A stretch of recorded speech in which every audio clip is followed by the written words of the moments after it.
আমার নবী বলছেন অনেক সুন্দর চেহারা। সে হাসতে হাসতে ওই মৃত ব্যক্তির কাছে যাবে। মৃত ব্যক্তি বলবে, ভাই তুমি কে? তোমাকে তো বড় সুন্দর দেখায়।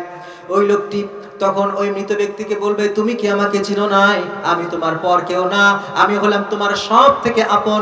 দুনিয়াতে তুমি যা কিছু সব সময় করতা, ওই যে রাতের বেলা তুমি উঠে তাহাজ্জুদ পড়েছিলে, ওই যে তোমার সামনে হারাম ছিল কিন্তু তুমি হারামটা ভক্ষণ করো নাই, ওই যে আল্লাহ তাআলা তোমাকে নামাজ পড়ার কথা বলেছিলে তুমি নামাজ পড়েছিলে, দুনিয়াতে তুমি যে কষ্টগুলো করেছিলে আমার রব্বুল আলামিন সেই কষ্টগুলোকে আজকে আমার মতো সুন্দর বানিয়ে তোমার কাছে একটা সুসংবাদ দেওয়ার জন্য পাঠিয়েছে।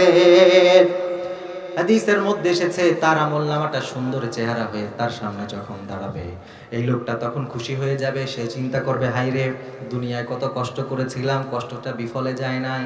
কষ্ট বিফলে যাবে? যারা দুনিয়ায় একটু কষ্ট করবে, এই যে এত কষ্ট করে আপনারা তাফসীর মাহফিলে এসেছেন, এই জিনিসগুলো তো ফাও না ভাই, এটা আমরা ভুলে যেতে পারি কিন্তু আল্লাহ ভুলবেন না। সেদিন আল্লাহ চমৎকার চেহারা বানিয়ে আমাদের সামনে পাঠাবেন। এরপরে ওই মৃত ব্যক্তি বলবে, বলো বলো আল্লাহ কি প্রশংসা, কি পুরস্কার, কি ঘোষণা তোমাকে দিয়ে আমার কাছে পাঠিয়েছে? তখন সে বলবে, আমি হইলাম তোমার আমলনামা। আল্লাহ আমাকে সুন্দর চেহারা দিয়ে তোমার কাছে শুধু শুধু পাঠায় নাই, আমার আল্লাহ তাআলা তোমার কাছে পাঠিয়েছে একটি সুসংবাদ দেওয়ার জন্য। সেই সুসংবাদটা হচ্ছে, দুনিয়াতে তুমি যেই পরিমাণ কষ্ট করেছিলে সেই কষ্টের বিনিময়ে আজকে তোমাকে জান্নাতের সুসংবাদ দেওয়া হলো। আল্লাহু আকবার। সম্মানিত ভাইরা, আমি সূরা তাকাসুর থেকে একটা আয়াত তেলাওয়াত করেছি। এমন একটি সূরা যে সূরাটা আমরা সকলেই পারি, ঠিক না? তো এই সূরার প্রথম দুইটা আয়াত থেকে কয়েকটি কথা কুরআন এবং হাদিসের আলোকে ইনশাআল্লাহ তাআলা আমরা জানবার চেষ্টা করব। যেইখানে আল্লাহ তাআলা দুনিয়ার এমন কিছু বাস্তবতা আমাদের সামনে তুলে ধরেছেন, যেইখানে আমাদের জন্য অনেক অনেক শিক্ষা রয়ে গেছে। এটি হচ্ছে কোরআনের 102 নম্বর সূরা, যেখানে 8টি আয়াত আছে। এই 8টি আয়াত থেকে 2টি আয়াত নিয়ে কয়েকটি কথা ইনশাআল্লাহ তাআলা বলবো। আল্লাহ তাআলা আমাদের সবাইকে কথাগুলো শুনে আমল করার তৌফিক দান করেন। প্রিয় ভাইরা, এই যে তাকাসুর সূরা, সূরাটা ছোট হলেও এইটার মর্যাদা, এটার শান অনেক বড়। আমরা সূরা তাকাসুর পারি না ইনশাআল্লাহ। নবী সাল্লাল্লাহু আলাইহি ওয়াসাল্লাম একদিন সাহাবীদেরকে নিয়ে এভাবে বসা। নবী সাল্লাল্লাহু আলাইহি ওয়াসাল্লাম বললেন যে, আমার সাহাবীরা, তোমাদের মধ্যে কে এমন আছো যে প্রতিদিন 1000 আয়াত কোরআন তেলাওয়াত করতে পারবে রাতের বেলা? তো সাহাবীরা কেউ সাহস করে হাত তুলছে না, কারণ 1000 আয়াত পড়া সহজ না কঠিন ভাইয়েরা? তো যদি হাত তুলে ফেলে তাহলে তো নবীজির কাছে ওয়াদা করে ফেললো, ওয়াদা করে ফেললো না? তো তারা সাহস করে হাত তুলছে না। নবী সাল্লাল্লাহু আলাইহি ওয়াসাল্লাম তাদেরকে বললেন, আচ্ছা তোমাদেরকে যদি এখন এইটা বলি যে প্রতিদিন রাতের বেলা সূরা তাকাসুর কে কে পড়তে পারো, তখন সবাই হাত তুলছে, কারণ এটা পড়া তো সহজ, তাই না? 1 মিনিট লাগবে, 2 মিনিট লাগবে সূরা তাকাসুর পড়তে। নবী সাল্লাল্লাহু আলাইহি ওয়াসাল্লাম বললেন যে, যেই মানুষটা প্রতিদিন রাতের বেলা সূরা তাকাসুর একবার পড়তে পারবে, আল্লাহ তাআলা তাকে 1000 আয়াত পড়ার সওয়াব দান করবে। সুবহানাল্লাহ পড়েন। এজন্যই আল্লাহ তাআলা বলছেন, আলহাকুম মুত্তাকাসুর হাত্তা যুরতুমুল মাকাবির কাল্লা সাওফা তা'লামুনা সুম্মা কাল্লা সাওফা তা'লামুন। আল্লাহ তাআলা বলছেন, আলহাকুমুত তাকাসুর, সূরার নাম হচ্ছে তাকাসুর। তাকাসুর মানে হচ্ছে প্রাচুর্যতার প্রতিযোগিতা করা। এই পৃথিবীতে আমরা যারা আছি, আল্লাহ তাআলা বলছেন দুনিয়ার এই প্রাচুর্য, দুনিয়ার এই চাকচিক্য তোমাদেরকে এমন ভাবে ব্যস্ত করে দিয়েছে, দুনিয়ার পিছনে তোমরা এমন ভাবে ছোটাছুটি করা শুরু করেছো, দুনিয়ার পিছনে এমন ভাবে সময় ব্যয় করো, দুনিয়ার পিছনে এমন ভাবে ব্যস্ত হয়ে গেছো যে আল্লাহ তাআলাকে আমরা ভুলে গেছি। ঠিক না ভাইয়েরা? আপনি খেয়াল করবেন যে দুনিয়ার প্রাচুর্যতা, এটার পিছনে এমন ভাবে আমরা ছুটে চলেছি, একদিন যে আখিরাতে যেতে হবে এটা ভুলে গেছি আমরা। বিশ্বনবী হাদিসের মধ্যে ব্যাখ্যা করেছেন এই আয়াতের। বিশ্বনবী বলছেন, আমার উম্মতদের মধ্যে কিছু উম্মত এমন আছে, তাদেরকে যদি রব্বুল আলামিন এমন একটা বিশাল বড় প্রান্ত দেয়, এমন একটা বিশাল বড় মাঠ দেয়, যে মাঠ ভর্তি শুধু স্বর্ণ আর স্বর্ণ থাকবে। আমার নবী বলছেন, কোন মানুষের যদি এক মাঠ ভর্তি স্বর্ণ থাকে, একটা প্রান্ত ভর্তি স্বর্ণ থাকে, তবু আমার ওই উম্মত বলবে না আমার আর লাগবে না, বরং সে বলবে আমার 1 মাঠ স্বর্ণ আছে, আরো আর 1 মাঠ স্বর্ণ চাই। ঠিক না? বিশ্বনবী এর জন্য বলছেন, আমার উম্মতদের মধ্যে কিছু উম্মত এমন থাকবে, যতক্ষণ পর্যন্ত মাটি তাদেরকে গ্রাস না করে ফেলবে, যতক্ষণ পর্যন্ত তারা মাটির ভিতরে চলে না যাবে, ততক্ষণ পর্যন্ত এই কিছু ধরনের উম্মত আছে, তাদের চাহিদা শেষ হবে না। ঠিক না? এজন্য আল্লাহ বলছেন আলহাকুমুত তাকাসুর হাত্তা যুরতুমুল মাকাবির। আল্লাহ বলছেন আমার কিছু বান্দা এমন আছে তারা দুনিয়ার পেছনে একদম ব্যস্ত হয়ে গেছে। প্রিয় ভাইরা, এখানে কয়েকটি কথা বলি, খেয়াল করে দেখবেন। একটা মানুষ একেবারে রাস্তায় পড়ে থাকে, থাকার মতো কোনো জায়গা নাই, একটা ছাদ নাই যে এখানে তারা রাত্রি যাপন করতে পারে। কোনোভাবে আমার আল্লাহ যদি তাকে একটা থাকার মতো ব্যবস্থা করে দেয়, তার ফ্যামিলিতে 3জন সদস্য আছে, রাস্তায় থাকে, আল্লাহর কাছে সবসময় দোয়া করে, আল্লাহ আমাকে একটু থাকার অন্তত ব্যবস্থা করে দিও, বেড়ার ঘর হলেও, একটা কুঁড়ে ঘর হলেও দিও। রাব্বুল আলামিন যখন তাকে একটা ঘরের ব্যবস্থা করে দেয়, একটা ঘরে এখন 3জন মানুষ থাকে, আগে কিছুই ছিল না, এখন একটা ঘর আছে। দেখবেন কিছুদিন পরে সে আবার আল্লাহর কাছে বারবার মুনাজাত করে বলতে থাকবে, আল্লাহ আমার সদস্য তো 3জন, অন্তত 3টা ঘর দিও। ঠিক না? সদস্যরা বলবে, আচ্ছা 3জন একসাথে থাকি, কষ্ট হয়ে যায়, আর একটা ঘর হইলে বোধহয় ভালো হইতো। আল্লাহ তাদের কথা শুনে মনে করেন 3টা ঘর দিয়ে দিল। যেই না 3টা ঘর হয়ে গেছে, একটা বাসা 3টা রুম, আগে কিছুই ছিল না, রাস্তায় থাকতো। কিছুদিন পরে তাদের মনে চিন্তা আসবে, হায় রে আমরা তো 3জন মানুষ, যদি এক একজনের একটা করে বাসা থাকতো ভালো হইতো। ঠিক না? বলবে এক একজনের একটা করে বাসা থাকলে ভালো হতো। আল্লাহ তাআলা তাদের এই দোয়া কবুল করে নিলেন। এখন তারা আগে রাস্তায় ছিল, এরপরে এক ঘরে 3জন থাকতো, এরপরে 3 ঘরে 3জন। এখন আল্লাহ 3জনকে 3টা বাসা দিয়েছে। যে না 3জন 3টা বাসা পেয়েছে, তাদের মনের এখন নতুন করে ইচ্ছা, গ্রামে বাসা হয়েছে, রাস্তার পাশে থাকি, যদি একটা ঢাকা শহরে বাসা থাকতো তাহলে ভালো হতো। ঠিক না? এজন্য আল্লাহ বলছেন আলহাকুমুত তাকাসুর, তোমরা এই দুনিয়ার চাকচিক্যের মাঝে নিজেদেরকে এমন ভাবে গ্রাস করে ফেলেছো, ব্যস্ত করে ফেলেছো, তোমাদের এই চাহিদার কোনো শেষ নাই। যদি কারো বাড়িও হয়ে যায়, ঢাকা শহরে গ্রামেও বাড়ি আছে, তখন তাদের মাঝে চিন্তা হয় যদি একটা গাড়ি থাকতে ভালো হতো। একটা গাড়ি হলে চিন্তা করে সব সদস্যর আরেকটা করে হলে ভালো হতো। তার মানে আল্লাহ আমাদের যতই দিক না কেন, যতক্ষণ আমরা কবরে না যাব ততক্ষণ শুধু চাইতে থাকবো। এজন্য আল্লাহ বলছেন, প্রিয় ভাইরা খেয়াল করেন, আল্লাহ বলছেন আলহাকুমুত তাকাসুর হাত্তা যুরতুমুল মাকাবির। বিশ্বনবী এজন্য এই আয়াতের মধ্যে ব্যাখ্যা করেছেন, আমার নবী বলছেন উম্মতেরা শোনো, এইভাবে তোমরা নিজেদেরকে এই যে দুনিয়ার মাঝে ব্যস্ত করে ফেলো না। তোমরা মনে রাখবে, একটা মানুষ যখন মৃত্যুবরণ করে তার সাথে 3টা জিনিস যায়। সবার কাছে একটু চিন্তা, একটু প্রশ্ন করি, একজন মানুষ মারা গেলে তার সাথে কয়টা জিনিস যায় প্রিয় ভাইয়েরা? আমার নবী বলছেন 3টা জিনিস যায়। 3টা জিনিস যাওয়ার পরে 2টা ফিরে আসে আর একটা থেকে যায়। বিশ্বনবী বলছেন একজন মানুষ যখন মৃত্যুবরণ করে তার সাথে তার আত্মীয় স্বজনরা যায়। যখন আত্মীয় স্বজনরা শুনে আমাদের অমুক আত্মীয় মারা গেছে, মামা মারা গিয়েছে, চাচা মারা গিয়েছে, যখন আত্মীয়রা শুনে, দেখবেন তারা সবাই দেখার জন্য আসে। শেষবারের মতো একটু জানাজাটা হবে, কবর পর্যন্ত তারা চলে যায়। কিন্তু আত্মীয়রা এমন না যে অনেক দিন ধরে তাকে মনে রাখবে। দেখতে গিয়েছে, কবর দিয়েছে, কেউ বলে না হায় রে এই মানুষটা এতদিন ঘরে এত আরাম করেছিল, কিভাবে এখন এই শীতের মাঝে কবরের ভিতরে থাকবে। আমি তার সন্তান, আমিও আমার বাবার সাথে কবরে একটু থাকি। এরকম আছে ভাই, কখনো দেখেছেন? কেউ বলবে না যতই আপনজন হোক কবরের মাঝে একটুখানি থাকি। বরং মানুষ একদিন কাঁদবে, 2 দিন কাঁদবে, এরপরে সবাই ভুলে যাবে। ঠিক না ঠিক? তুই মরিলে কান্দিবে কয়জন, ওরে মন তুই মরিলে কান্দিবে কয়জন, যেদিন আন্ধার ঘরে শুয়াইবে, মাটির দেহ মাটি খাবে, ভুলে যাবে সব আপনজন, তুই মরিলে কান্দিবে কয়জন। ঠিক না? এই জন্যই প্রিয় ভাই আল্লাহ তাআলা সতর্ক করছেন, আলহাকুমুত তাকাসুর, আমার বান্দারা শোনো, খেয়াল করো, এই দুনিয়ার চাকচিক্য তোমাদেরকে এমন ভাবে ব্যস্ত করে দিয়েছে। এরপরে আল্লাহ বলছেন হাত্তা যুরতুমুল মাকাবির, তবে মনে রাখবে, মনে রাখবে, হাত্তা ততক্ষণ পর্যন্ত তোমরা এইভাবে ব্যস্ত থাকবে যতক্ষণ না কবরের সাথে তোমাদের সাক্ষাৎ হয়। যখন কবরের সাথে সাক্ষাৎ হয়ে যাবে, আমাদের এত চাহিদা, এত স্বপ্ন সব কিছু শেষ হয়ে যাবে। ঠিক না প্রিয় ভাইরা? একজনে কবরে যে যেতে হবে, এই ব্যাপারে আমাদের কি কোনো সন্দেহ আছে বলেন তো প্রিয় ভাইরা? প্রিয় ভাই, আয়াতের মধ্যে অনেকগুলো ব্যাখ্যা আছে, সংক্ষেপে একটু বলি। আল্লাহ তাআলা বলছেন হাত্তা যুরতুমুল মাকাবির, আমার বান্দার অনেক চাহিদা, কিন্তু এই চাহিদা বেশি দিন থাকবে না। আল্লাহ বলছেন ততক্ষণ পর্যন্ত থাকবে যতক্ষণ তাদের কবরের সাথে সাক্ষাৎ হবে না। যেই না কবরের সাথে সাক্ষাৎ হয়ে যাবে তখন আর এত চাহিদা করতে পারবো না। প্রিয় ভাই, আমার নবীজি এই জন্যে বলছেন একজন মানুষ মারা গেলে তিনটা জিনিস যায়। এক নম্বর হচ্ছে আত্মীয় স্বজন, কিন্তু এই আত্মীয় স্বজন বেশি দিন থাকে না, তারা কিছুক্ষণ পরে আবার চলে আসবে। এরপরে ওই উম্মতের সাথে যে মারা গিয়েছে তার সাথে কিছু সম্পদ যায়, কারণ একজন মানুষ যখন মারা যায় তার সম্পদের মধ্যে থেকে কিছু টাকা খরচ করে তার জন্য কাফন দাফনের ব্যবস্থা করা হয়। যখন একজন মানুষ মারা যায় সাথে সাথে হিসাব নিকাশ শুরু হয় না। যারা আত্মীয় স্বজন থাকে বলে লোকটাকে আগে কবরে দেই, এরপরে তার সম্পদ যা আছে ভাগাভাগি করব, ঠিক না? সম্পদটা ভাগাভাগি করা কতক্ষণ বাকি থাকে? যতক্ষণ কবরে ঢুকে না।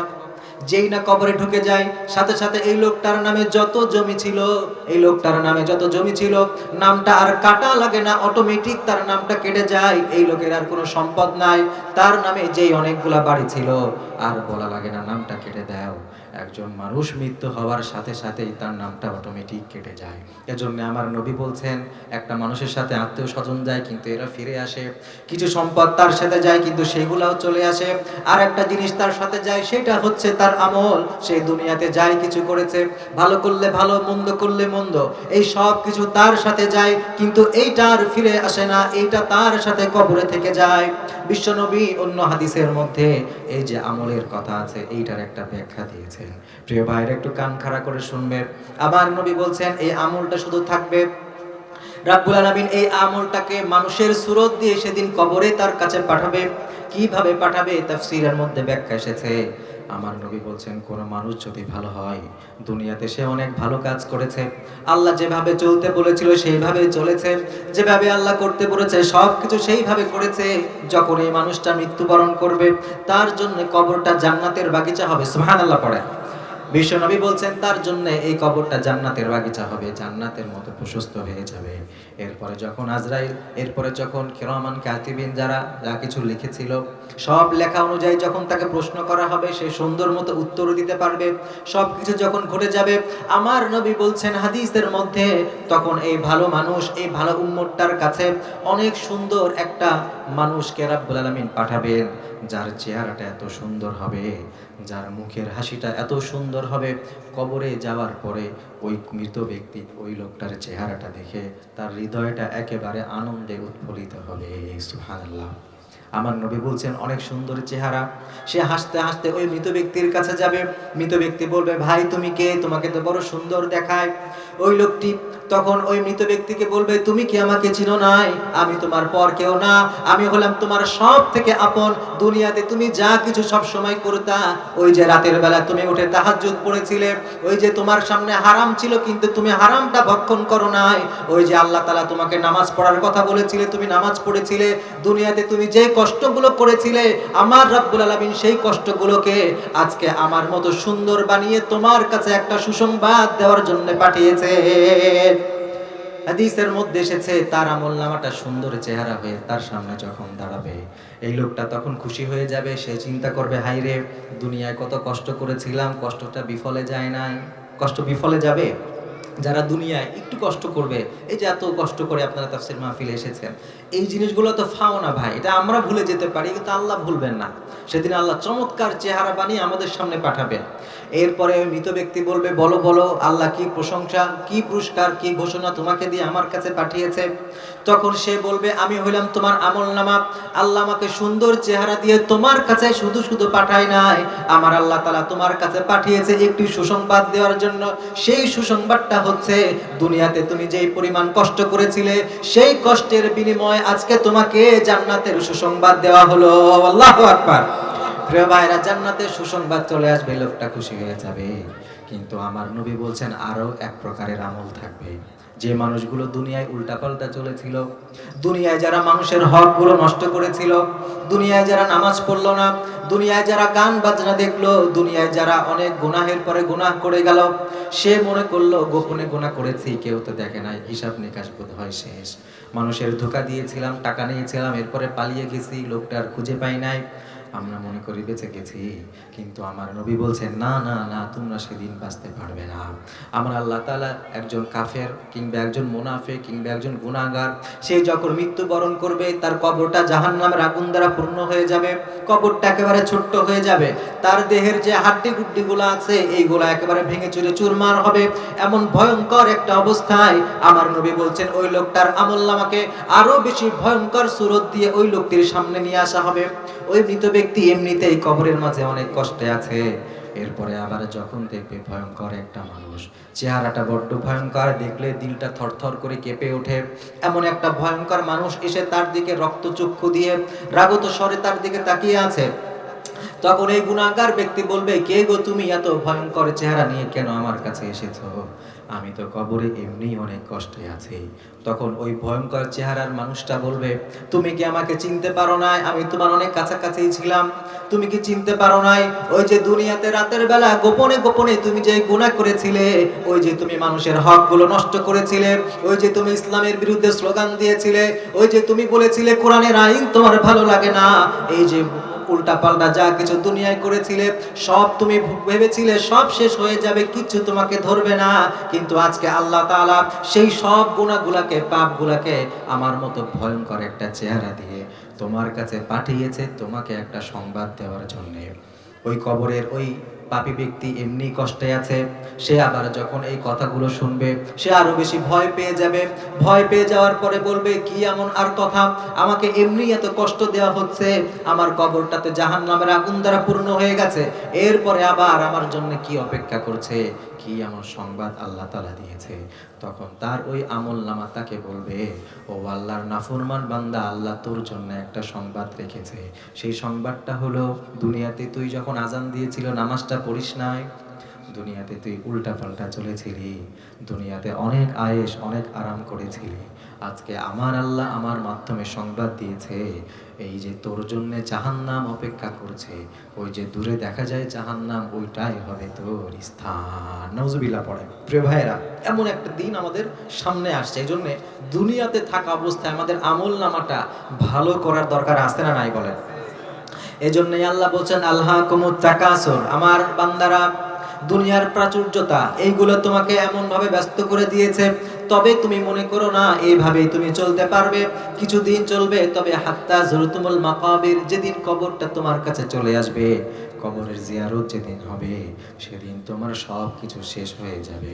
এইখানে যে জিয়ারত শব্দ এসেছে, মুফাসসিররা এখানে চমৎকার করে একটা ব্যাখ্যা করেছেন। আল্লাহ তাআলা বলছেন জিয়ারত একটা শব্দ, অনেক সময় আমরা বলি একটু কবর জিয়ারত করে আসি, বলি না? জিয়ারত করা মানে সাক্ষাৎ করা, কিন্তু আমাদের জিয়ারত আর আল্লাহ এখানে যে জিয়ারত বলেছেন দুইটার মাঝে একটা পার্থক্য আছে। আমরা যখন কবর জিয়ারত করতে যাই, কবরে যাই, কিছু দোয়া কালাম পড়ি, এরপরে চলে আসি, ঠিক না প্রিয় ভাইয়েরা? কিন্তু আল্লাহ তাআলা এখানে যে জিয়ারত বলেছেন সেটা ওই জিয়ারত নয়।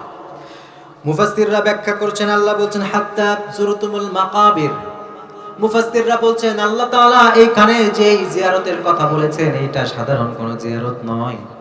এই জিয়ারত মানে হচ্ছে এমন একটা জিয়ারত, এমন একটা সাক্ষাৎ, দুনিয়াতে মানুষ যখন কবর জিয়ারত করতে যায় সে আবার দেখে চলে আসতে পারে, কিন্তু আল্লাহ তাআলা বলছেন তোমার এইভাবে না, অন্যভাবে আরেকদিন কবরের জিয়ারতটা হবে, কবরের সাথে তোমার একদিন সাক্ষাৎ হবে, তবে সেই সাক্ষাৎটা জীবিত অবস্থায় নয়, একদিন তোমার মৃত্যু হয়ে যাবে, চোখ দুটা বন্ধ হয়ে যাবে, সেদিন যখন তোমার কবরের সাথে সাক্ষাৎ হবে, মনে রেখো যখন কবরে তুমি প্রবেশ করবে, দুনিয়ার যত চাকচিক্য যত কিছু ছিল সব কিছু সেদিন তুমি ভুলে যাবে। এইখানে মুফাসসিররা একটা চমৎকার ব্যাখ্যা করেছেন, এইটাকে আল্লাহ তাআলা বলেছেন মূলত রিটার্ন টিকিট হিসাবে। একটা তাফসীর বলি প্রিয় ভাইরা, মাথা ঠান্ডা করে বুঝবেন। আপনি যদি কখনো বিদেশে সফর করতে যান, মনে করেন কোনো ট্রাভেলে গেলেন কিংবা বিদেশে কোথাও সফর করতে গেলেন বা কাজে গেলেন, 5 দিন 7 দিন আপনি যদি থাকতে চান, বিদেশে যখন যাবেন ইমিগ্রেশনে আপনার কাগজপত্র দেখার পরে আপনি আবার ফিরে আসবেন কিনা আপনার রিটার্ন টিকিটটাও দেখাতে হবে।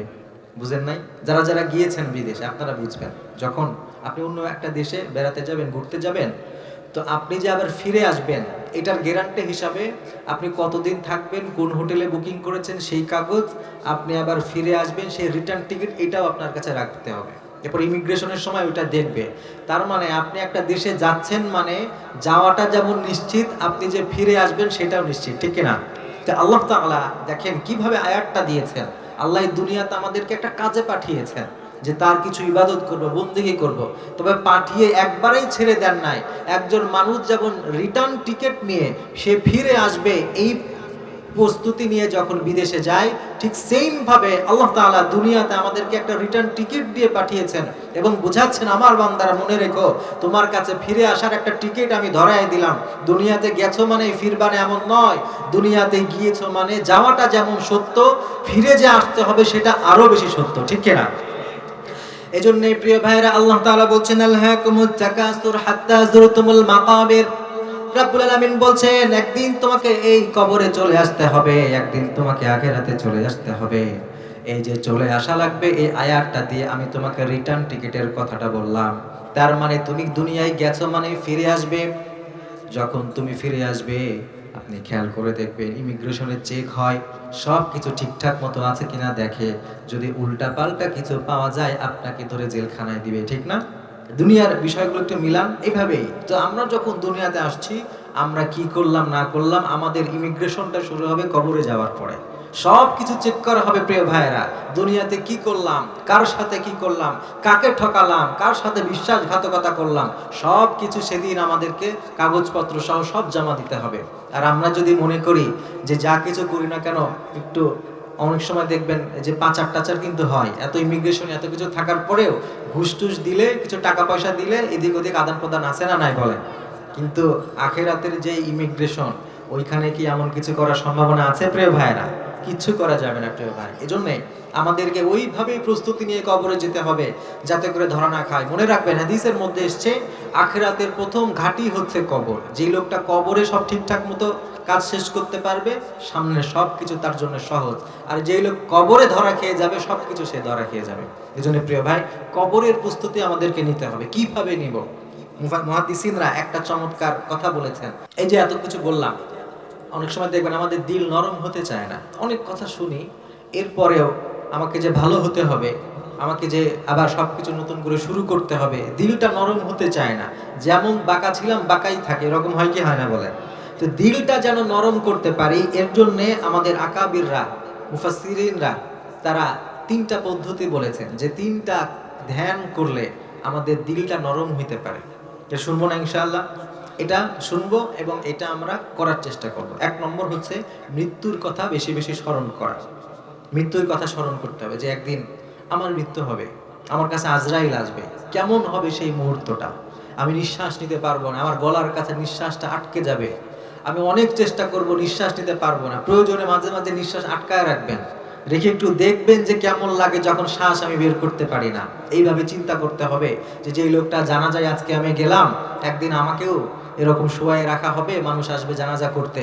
আমি যেমন আজকে এই লোকের জানাজা করলাম, 2 দিন পরে ভুলে গেছি, কিছুদিন পরে আমার মৃত্যু হলে মানুষ এমন জড়ো হবে, কিন্তু তারাও আমাকে ভুলে যাবে, ঠিক না প্রিয় ভাইয়েরা?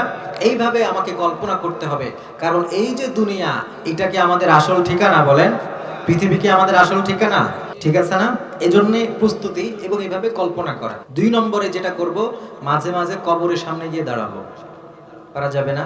দাঁড়িয়ে চিন্তা করবো যে হ্যাঁ, এই লোকটা একসময় হাঁটতো, এই লোকটা একসময় আমার মতো কথা বলতো, তারও কত স্বপ্ন ছিল, এই লোকটার কত ধনাঢ্যতা ছিল, কত বাড়ি গাড়ি ছিল, আজকে মাটির নিচে পড়ে আছে। একদিন আমাকেও এই মাটির নিচে শুয়ে থাকতে হবে, কেউ আসবে না, মানুষ পাশ দিয়ে হাঁটতে হাঁটতে চলে যাবে, একবার তাকিয়েও দেখবে না আমার কবরটা। এইভাবে কল্পনা করতে হবে। আর 3 নম্বর হচ্ছে এই যে যেটা নবী সাল্লাল্লাহু আলাইহি ওয়াসাল্লাম বলেছেন যে আখিরাতের কথা স্মরণ করা, যে আল্লাহর সামনে দাঁড়াতে হবে, আমি দুনিয়ায় যাই কিছু করি তার হিসাব নিকাশ আমাকে আল্লাহর কাছে দিতে হবে। এইটা যদি আমরা বারবার কল্পনা করতে পারি, আমাদের হৃদয়টা আস্তে আস্তে নরম হবে ইনশাআল্লাহ। তাহলে আজকে আমরা এই জিনিসটা শিখলাম যে আমরা এইভাবে মাঝে মাঝে একা একা বালিশের মাথা রেখে শুয়ে চিন্তা করব। ঠিক আছে তো ইনশাআল্লাহ? আল্লাহ আমাদের সকলকে কবুল করুক, আমিন।